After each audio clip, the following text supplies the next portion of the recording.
Heureux de vous savoir nombreux au rendez-vous de cette session d'information sur Canal 3 Bénin. Voici les titres du journal. Le préfet du Mono poursuit sa tournée statutaire dans les localités de sa compétence territoriale. Pour la 4e étape de sa tournée, il a été accueilli dans la commune d'Atiémé.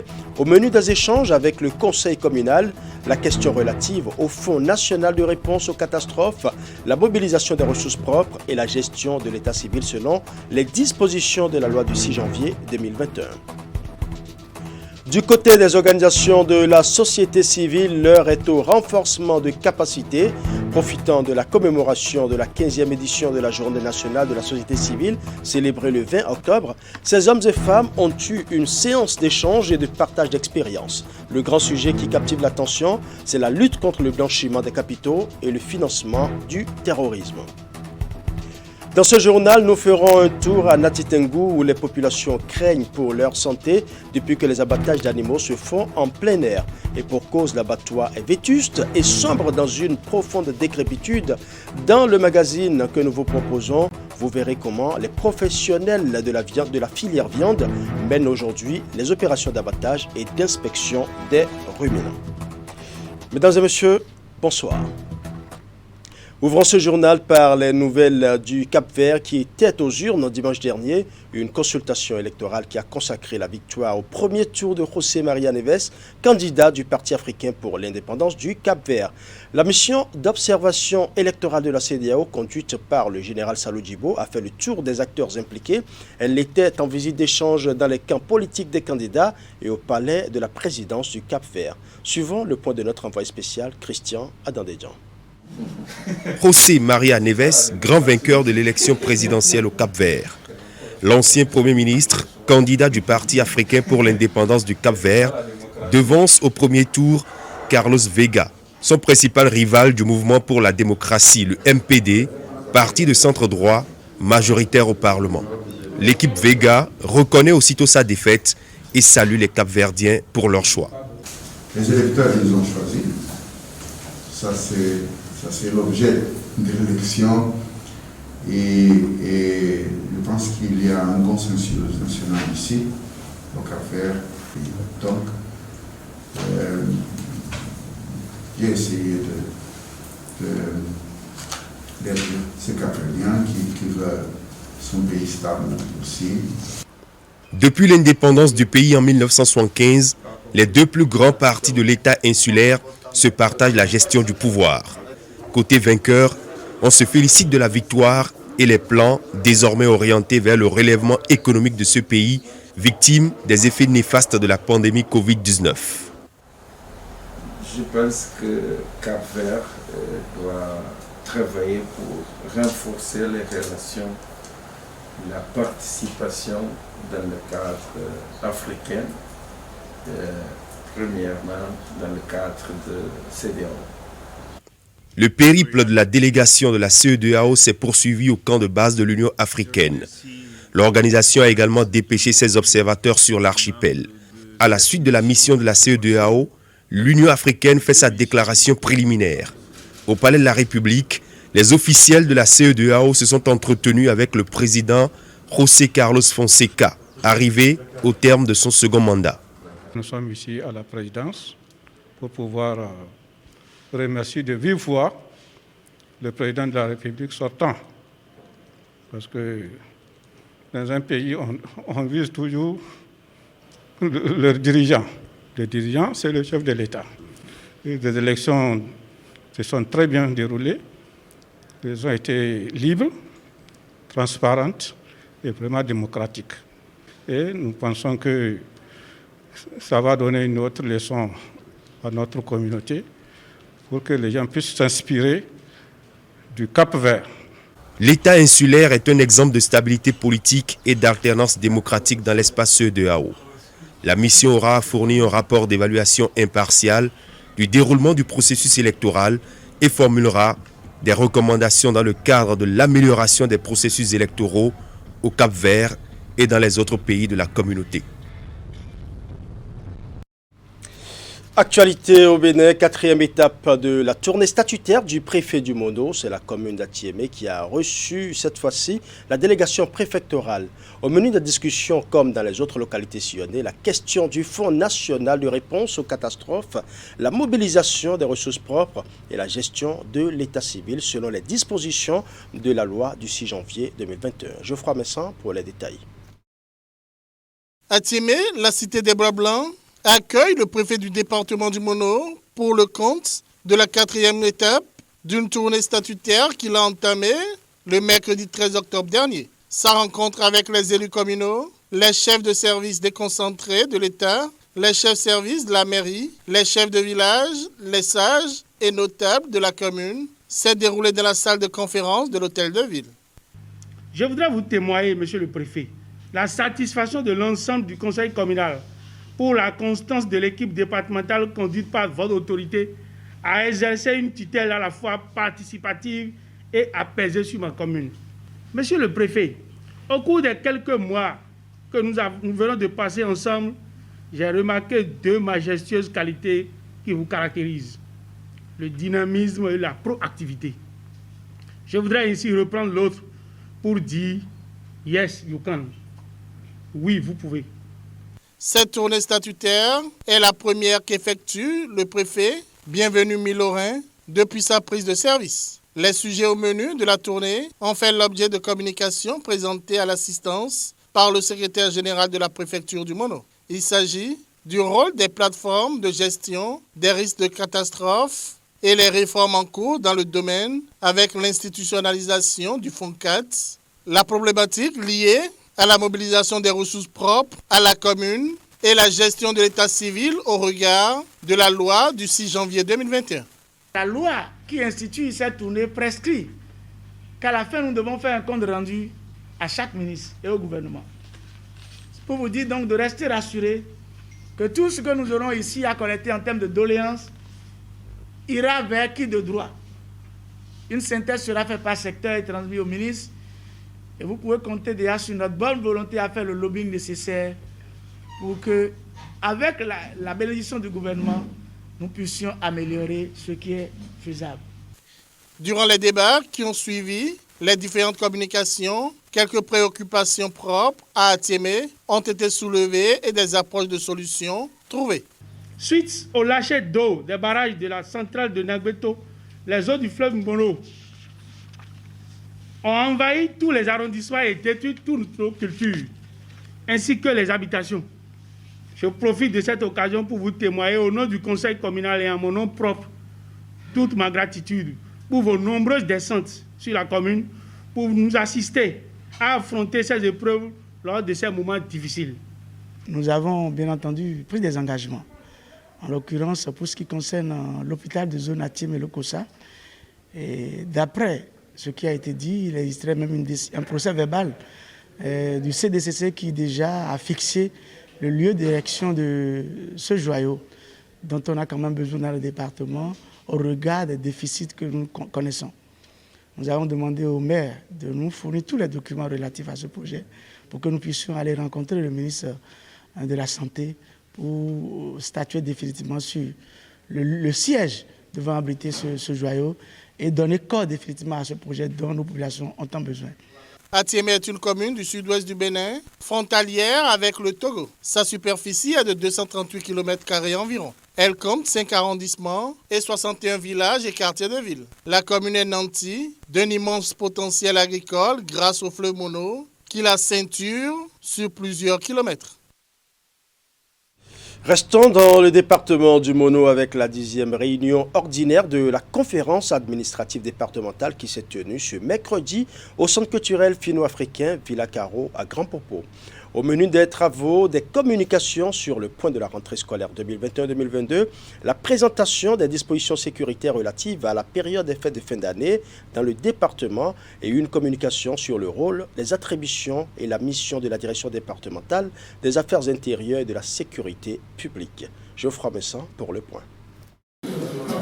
Et ici, c'est le masque, une partie des masques collectionnés. Les membres de la conférence administrative départementale, CAD du Mono, ont profité de la 10e réunion de cette haute instance administrative du département pour faire d'une pierre deux coups. Ils ont en effet su allier réunions et visites d'exposition à l'occasion de cette rencontre mensuelle qui s'est tenue dans l'après-midi du mercredi 20 octobre au centre culturel finno-africain Villa Caro à Grand Popo. Je suis dépassé de joie. Pourquoi? Parce que c'est la première fois que nous avons eu l'opportunité de recevoir tous les directeurs départementaux de l'OCOSA. Alors c'est une joie immense qui m'anime actuellement. Cette délocalisation de la CAD est la deuxième sous la présidence du préfet Bienvenu Milorin. Elle fait suite à celle de juillet dernier qui avait conduit les membres de la CAD dans les locaux du musée Jonas Pedro à Lokossa. L'objectif est de mettre régulièrement les projecteurs sur le potentiel touristique et culturel du Mono. De façon globale, nous avons été sidérés et par ce qui se fait dans ce centre culturel à travers la richesse de cette coopération qui date de plus de 2 décennies entre la République de Finlande et le peuple du Bénin et spécialement les populations du Mono. 3 points ont été au menu des discussions de cette réunion ordinaire comptant pour le mois d'octobre. Il s'agit en premier lieu du point de la rentrée scolaire 2021-2022. Les directeurs des 2 autres d'enseignement ont partagé avec nous les difficultés qu'ils ont à ce début, notamment en matière d'infrastructures, de mobilier, pour assurer aux enfants et aux élèves une meilleure condition, pour les préserver d'abord de cette pandémie à laquelle nous faisons face, la pandémie de Covid-19, qui impose certaines dispositions, en l'occurrence la distanciation. Et donc, il faudrait diminuer considérablement l'effectif dans les classes afin de ne pas exposer nos enfants à cette pandémie. Les membres de la CAD du Mono ont aussi eu droit à la présentation des dispositions sécuritaires relatives à la période des fêtes de fin d'année dans le département du Mono et une communication sur le rôle, les attributions et la mission de la direction départementale des affaires intérieures et de la sécurité publique. Une bonne nouvelle pour les amoureux des saveurs locales du Zou. La 5e édition de l'initiative focalise depuis ce mardi toutes les attentions autour des produits locaux. L'événement, qui coïncide une fois encore avec le mois du consommation local, se donne pour principale mission de valoriser les produits du terroir et d'encourager les entrepreneurs du département à créer la richesse locale. Les détails dans ce reportage signé Imet Hélène Amosso. Novateur et avec des objectifs spécifiques, l'événement est à sa 5e édition. Saveurs locales du Zou vise à créer un cadre favorable au développement des entreprises solidaires et pourvoyeuses de revenus pour les ménages. L'initiative a démarré en 2017. Elle est organisée par la communauté de communes du Zou, CCZ, en partenariat avec le département de Haute-Seine en France et la société coopérative Solidarité Entreprise Nord-Sud Saint-Bénin, qui met en œuvre le programme Bénin Entreprendre Solidaire avec son territoire. Best. Les saveurs locales du Zou se veut être un événement ludique, festif, économique et identitaire. C'est la célébration des créateurs de richesses dans nos hameaux, villages et villes, qu'ils soient membres du réseau Best ou non. Il s'agit principalement d'un rendez-vous annuel autour d'une vision partagée de promotion du Made in Bénin. Chaque collectivité territoriale devait faire un état des lieux exhaustif de ces produits locaux et envisager les stratégies les plus adaptées à leur promotion. Moment récréatif et ludique, les saveurs locales du Zou pour la 2e fois consécutive s'inscrit dans la droite ligne de la célébration du mois du consommation local. En plus de la foire Expo-Vente, il est prévu un concours culinaire, le Challenge Soja, un espace de coaching des jeunes, mais aussi l'animation d'un village des saveurs pour mettre en exergue les richesses agricoles, culinaires et autres de la région. Parmi les produits à promouvoir, on peut citer le poulet Zado. Cette 5e édition des SLZ consacre également le lancement officiel de la marque de poulet Zado, une marque collective de poulet local qui se lance royalement sur le marché pour le bonheur des consommateurs. La construction d'un Bénin prospère, économiquement viable et pourvoyeur de richesses et de bien-être social passe indubitablement par le développement du consommation local. Or, force est de constater que cette noble vision a du mal à prospérer à cause des pesanteurs socio-historiques qui créent un faible engouement pour les produits fabriqués au Bénin. Il est donc question de changer de paradigme, pour ne pas dire de logiciel de consommation, en choisissant de consommer volontairement en bon patriote les produits 100% fabriqués chez nous, gage de notre indépendance économique. La double célébration en faveur de l'innovation et des créateurs de richesses locales bénéficie également du soutien d'autres partenaires nationaux dont la CCIB, les directions départementales de l'industrie et du commerce, de l'agriculture, de l'élevage et de la pêche du ZOU, la TDA 5 ainsi que la Chambre interdépartementale de l'agriculture. La semaine de manifestation va également connaître d'un panel de discussion sur le thème « Pôle agricole 5, leader chef de file sur les agrumes et fruitiers, comment la dynamique entrepreneuriale dans le ZOU peut mieux valoriser cette opportunité ?» Lutte contre le blanchiment des capitaux et le financement du terrorisme au Bénin. Les organisations de la société civile se retrouvent pour une séance d'échange et de partage d'expériences. C'est dans le cadre de la commémoration de la 15e édition de la Journée nationale de la société civile, célébrée ce mercredi 20 octobre. Une séance placée sous le signe du renforcement des capacités pour mieux agir. Suivant. À ce rendez-vous de célébration de la Journée nationale des organisations de la société civile, des membres venus de tous les départements du Bénin, la rencontre se veut un creuset d'échanges et de partage de connaissances sur divers points. Et nous ne sommes pas sans savoir que tout autour de nous, il y a des phénomènes qui devraient attirer notre attention. En tant qu'organisation de la société civile, ayant pris des engagements auprès de nos communautés, au devant de nos communautés, porteurs de la parole de nos communautés, nous avons le devoir de faire en sorte que tout ce qui peut menacer l'existence de nos compatriotes et de nos frères et sœurs, que nous puissions être à l'avant-garde de la lutte contre cela.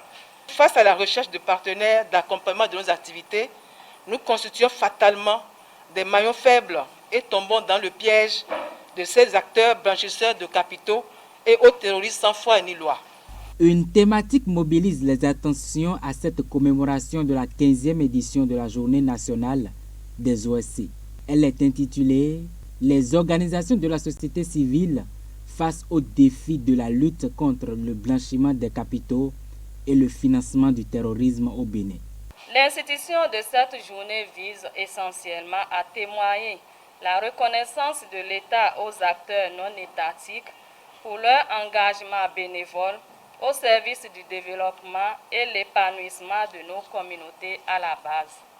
Je voudrais vous inviter à participer activement et de façon constructive aux travaux afin que nos échanges et réflexions produisent des orientations claires, basent des actions concrètes en vue d'une riposte de qualité face à ces fléaux qui minent la sous-région.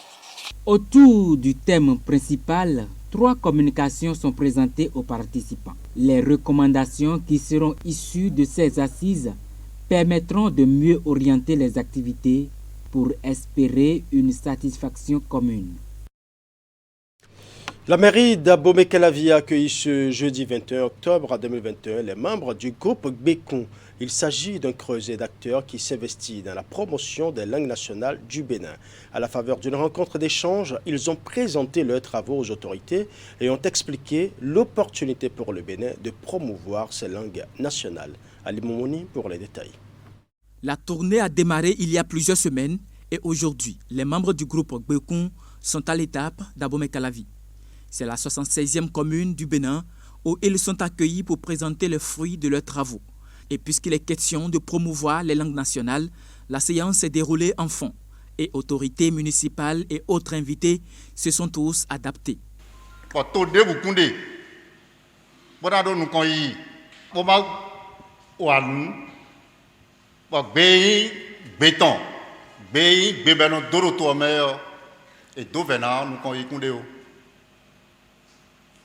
Donc, à l'INN, des toi, biko y bina, bon, nous voilà des bécons, des mille soins misés, bon, non, tout autant. Le groupe Gbekun présente ici ses différents chantiers bâtis. 33 lettres d'alphabet, dont 24 consonnes et 9 voyelles, des chiffres ainsi que d'autres signes, bref, tout ce qu'il faut pour écrire, lire et parler correctement les langues nationales du Bénin.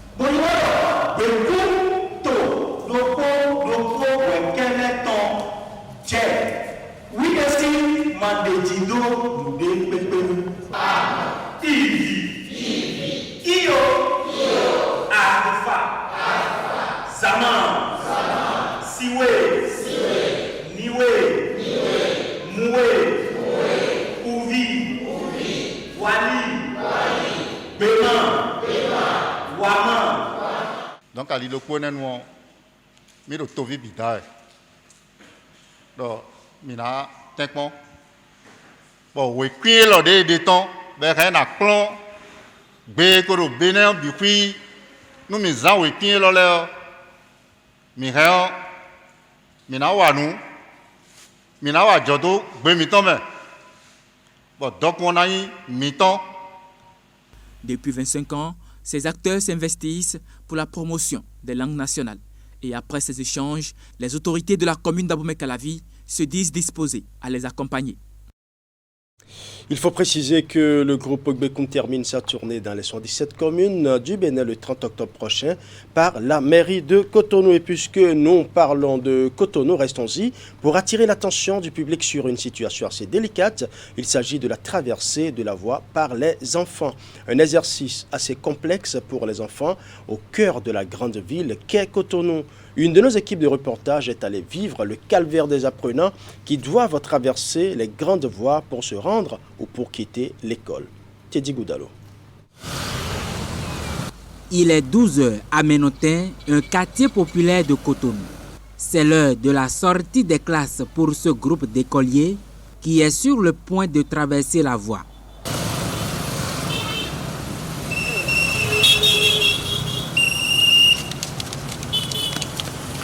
Si l'épreuve est réussie pour eux, c'est grâce à Kofi, la cinquantaine d'âge environ, passionné de ce travail. Agent de sécurité recruté pour la cause, il s'y plaît malgré la réticence des usagers de la route à marquer un arrêt au coup de son sifflet.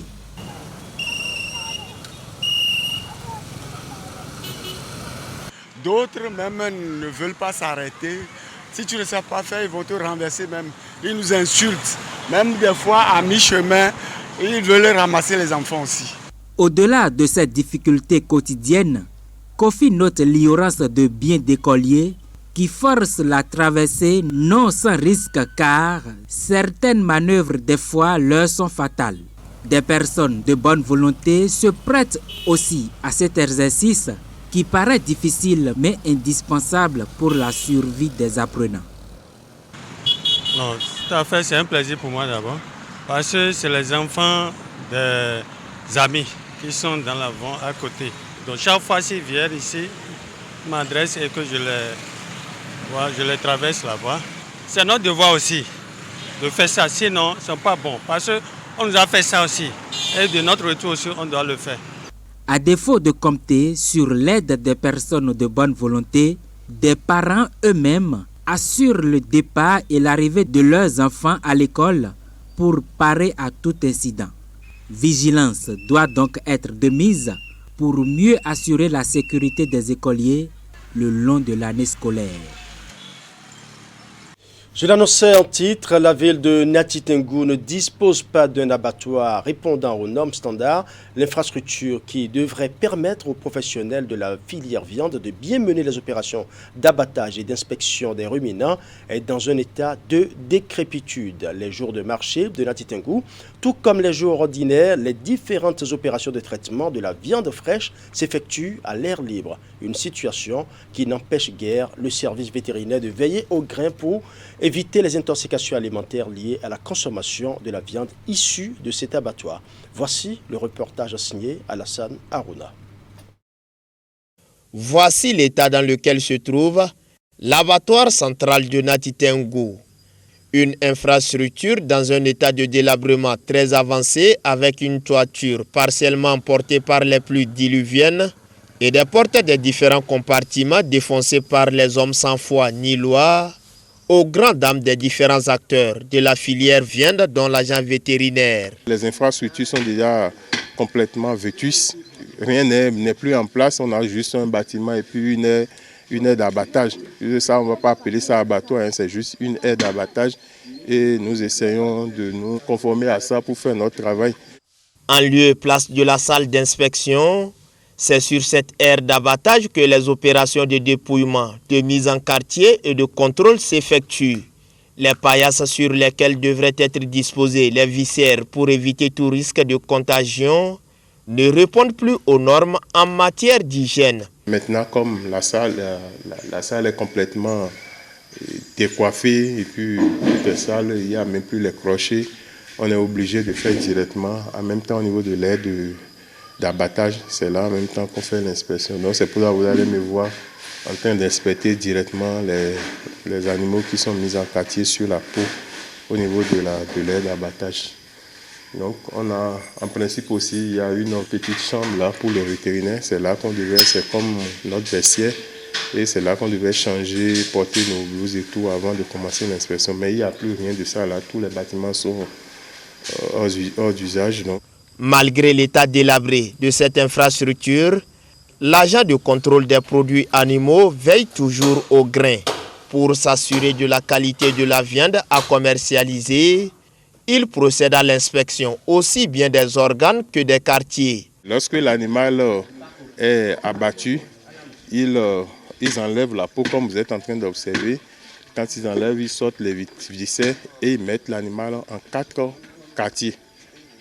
Les quartiers, c'est-à-dire qu'ils découpent le côté antérieur en 2 et le côté postérieur en 2. Ils découpent l'animal en 4 et ils laissent ça comme ça avec tous les viscères sur place et nous venons pour observer organe par organe, quartier par quartier et nous procédons à l'inspection ici.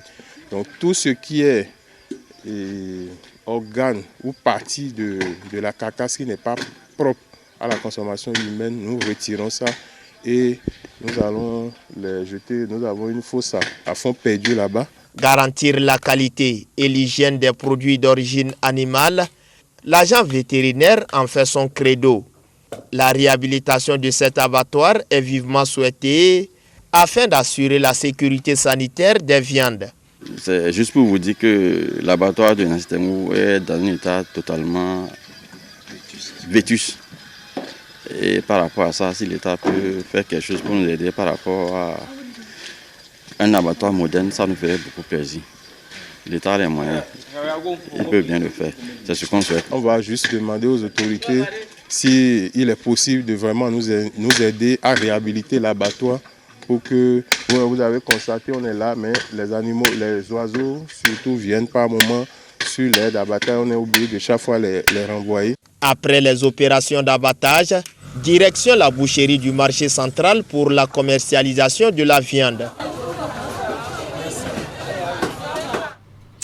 De l'abattoir de Nacitengou, rendons-nous à la boucherie centrale de la place pour voir un peu l'hygiène autour des viandes mises sur le marché.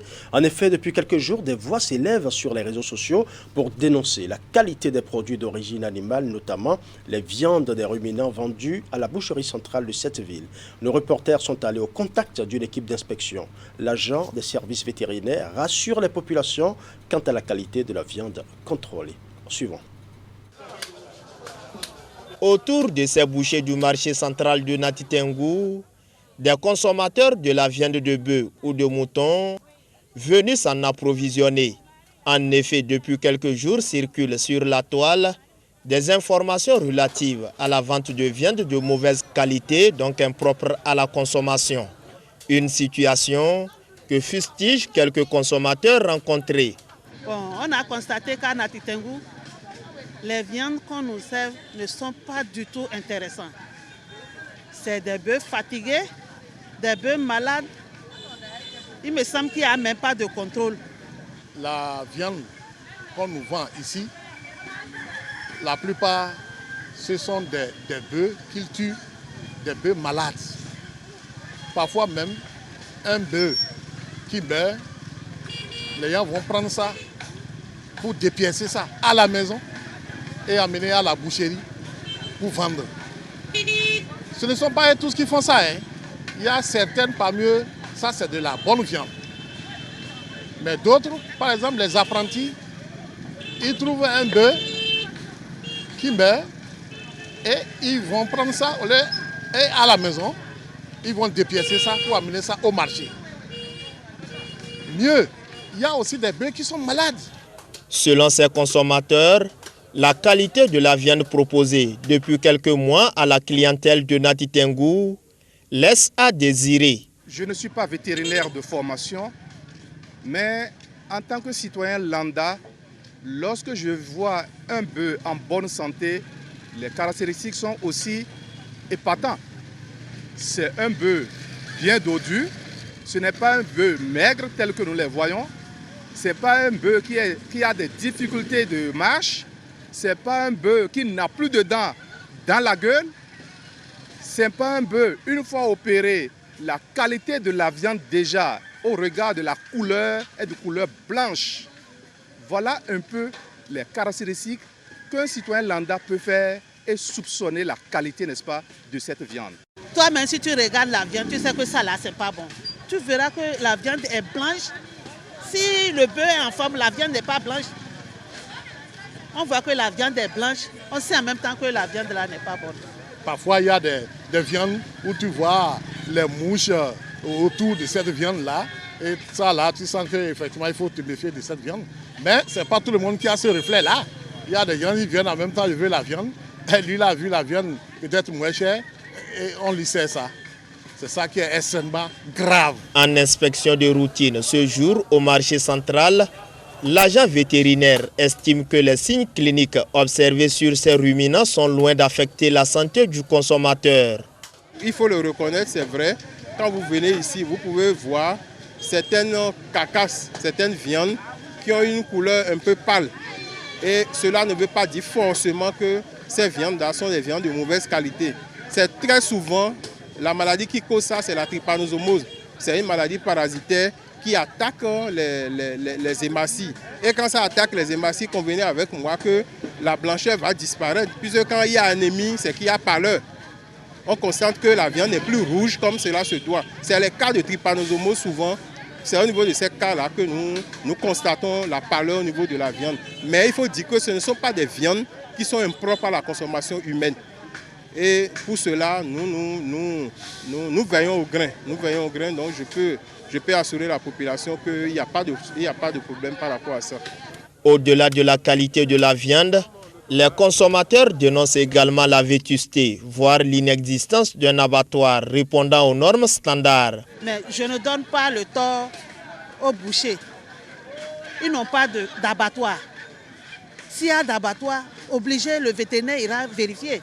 Dans sa mission de toujours garantir une sécurité alimentaire des produits d'origine animale aux consommateurs, le service vétérinaire procède quotidiennement à l'inspection sur toute la chaîne de production de viande de l'abattoir jusqu'à la commercialisation. Lorsque nous finissons l'inspection au niveau de l'abattoir, tous les matins, c'est ici que les bouchers viennent pour commercialiser les viandes que nous avons jugées propres à la consommation humaine.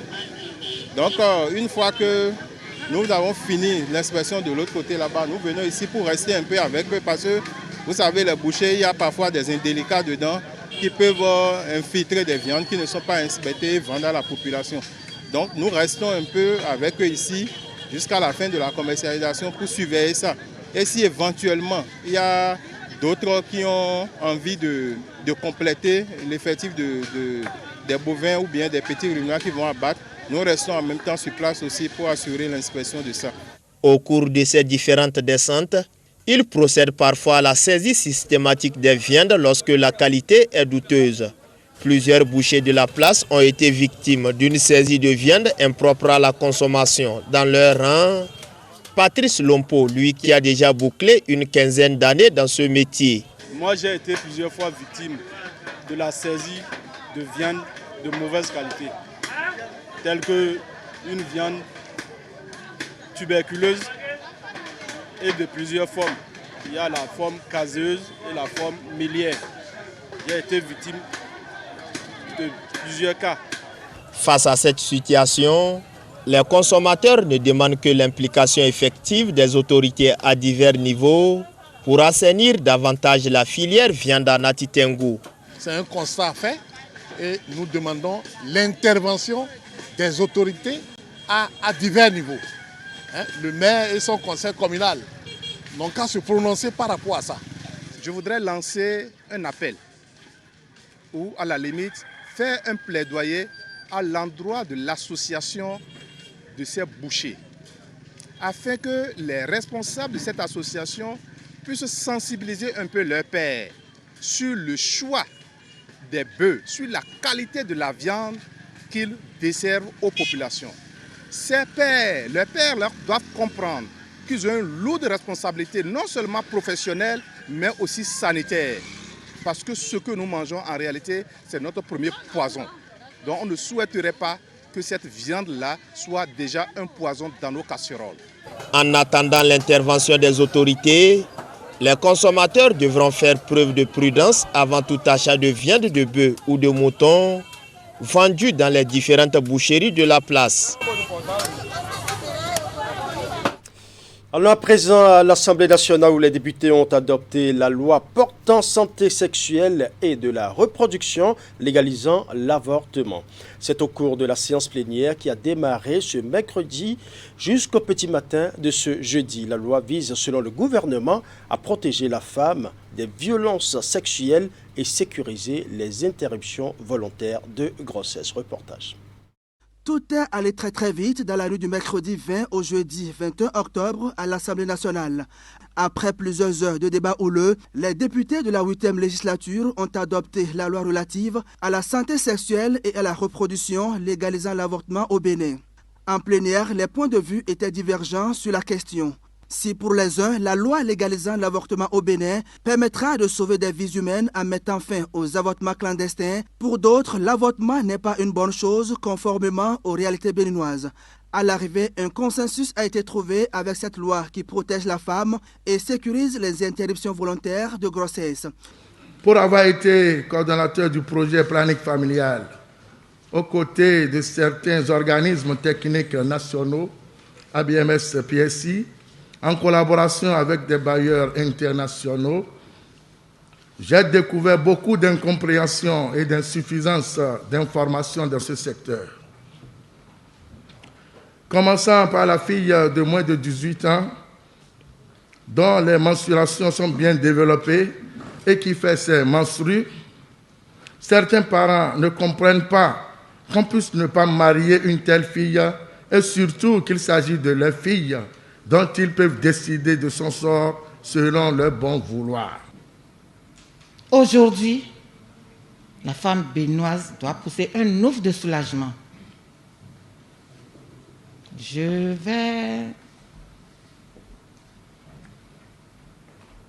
Par rapport aux jeunes filles, je vais quand même parler un peu pour dire que tous les collègues députés qui sont ici, ne regardez pas ce qui se passe à Cotonou, à Porto-Novo, non. Allez dans nos contrées où nous sommes élus pour voir ce que la jeune fille endure.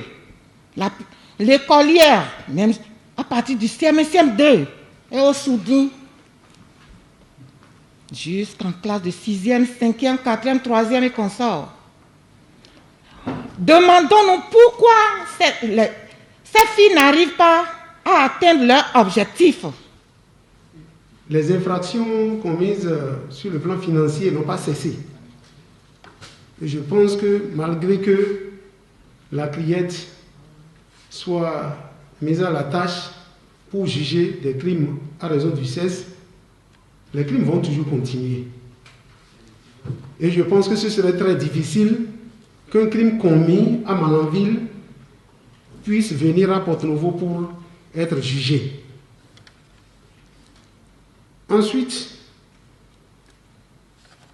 il est parlé nommément des enseignants dans cette loi. Je ne sais pas pourquoi on n'a pas parlé des autres corps, surtout l'armée, où on dirait que c'est le droit de veto. L'actualité de ces derniers jours nous fait savoir, je suis un chrétien, très chrétien, pratiquants. L'actualité de ces derniers jours fait savoir que l'abus sexuel dans les milieux de culte, notamment en France, dépasse l'entendement, où plus de 2000 mineurs sont abusés, 2000 mineurs filles sont abusées chaque année en France. Et aux dernières nouvelles, un éminent intellectuel béninois a fait une sortie médiatique pour dénoncer les mêmes pratiques chez nous, exigeant de l'autorité judiciaire de pousser plus loin pour savoir comment ça se passe chez nous, à tous les niveaux de culte. Selon les chiffres du gouvernement représentés à la plénière par 3 ministres, près de 200 femmes meurent chaque année au Bénin des suites des complications d'un avortement. Les députés représentants de la nation ont accompli leur mission malgré les réactions qu'avait provoquées l'annonce du vote de cette loi. Voilà, les députés ont voté la loi portant protection des filles contre le harcèlement sexuel et suite à cela, le ministre de la Justice, Maître Séverin Quenom, a donné quelques explications devant les députés. Nous allons suivre.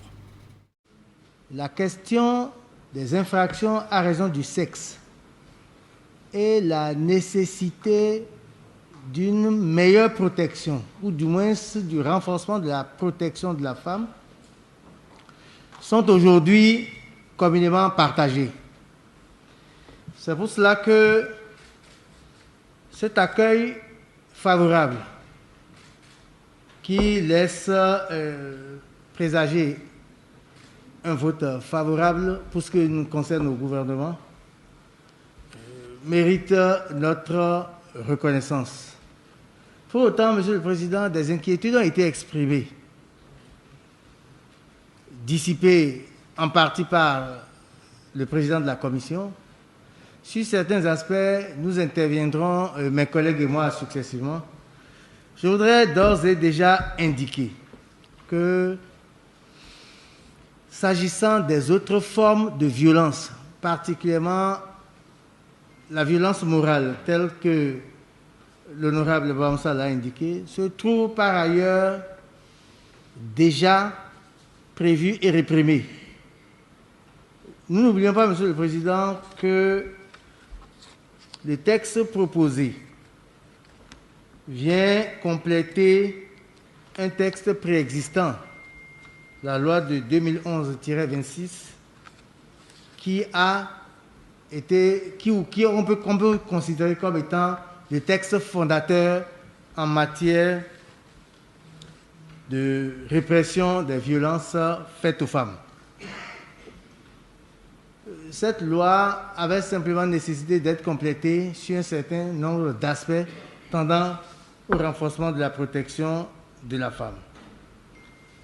Alors, quid des dénonciations calomnieuses, c'est-à-dire des personnes qui,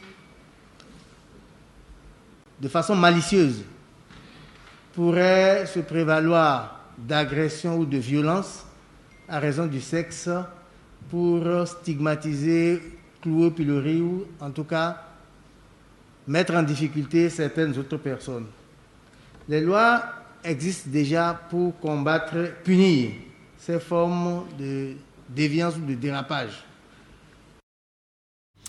C'est sur ces explications du garde des Sceaux que nous allons refermer ce journal. C'était le journal de l'ensemble de la rédaction. Merci pour votre aimable attention. Bonne soirée à chacun et à tous.